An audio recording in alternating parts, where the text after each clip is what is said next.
ಭಟ್ ಗುರುಜಿ. ವೀಕ್ಷಕರೇ, ಇವತ್ತಿನ ಸಂಚಿಕೆಯಲ್ಲಿ ಭೂಲೋಕದ ಸಂಜೀವಿನಿ ಅಂತಲೇ ಕರೆಯುವಂತಹ ಒಂದು ಬಲಿಷ್ಠ ಅತ್ಯದ್ಭುತವಾದಂಥ ವನಸ್ಪತಿ ಬಗ್ಗೆ ನಾನು ತಿಳಿಸ್ತೇನೆ. ಉತ್ತರಾಣಿ ಗಿಡದ ಮಹತ್ವದ ಬಗ್ಗೆ ಇವತ್ತಿನ ಸಂಚಿಕೆಯಲ್ಲಿ ತಿಳ್ಕೊಳ್ಳೋಣ. ಉತ್ತರಾಣಿ ಗಿಡದ ಅತ್ಯದ್ಭುತವಾದ ಪ್ರಬಲ ತಾಂತ್ರಿಕ ಶಕ್ತಿಯಿಂದ ಎಂತಹ ಮನುಷ್ಯನು ಕೂಡ ಉಪಯೋಗ ಮಾಡಿಕೊಳ್ಳುವಂಥ ವಿಧಾನವನ್ನು ತಿಳ್ಕೊಂಡ್ರೆ ಅವರು ಕುಬೇರರಾಗ್ತಾರೆ ಉತ್ತರಾಣಿ ಗಿಡದಿಂದ ಅಂತ ಹೇಳ್ಬೋದು.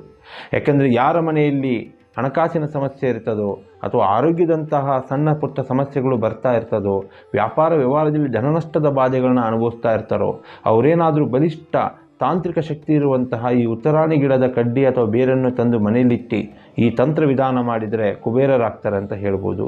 ಶಾಸ್ತ್ರಗಳಲ್ಲಿ ಪ್ರಕಾರ ಒಂದು ಸಾತ್ವಿಕವಾಗಿ ಪ್ರಯೋಗ ಮಾಡಿಕೊಂಡ್ರೆ ಆ ಅನುಷ್ಠಾನ ಬಂದೇ ಬರುತ್ತೆ ವೀಕ್ಷಕರೇ. ಯಾಕಂದರೆ ತಾಂತ್ರಿಕ ದೈವಶಕ್ತಿ ಇರುವಂತಹ ವನಸ್ಪತಿ ಇದು. ಈ ಉತ್ತರಾಣಿ ಗಿಡದ ಬೇರನ್ನು ಅಥವಾ ಕಡ್ಡಿಗಳನ್ನು ಈ ಹೋಮ ಹವನ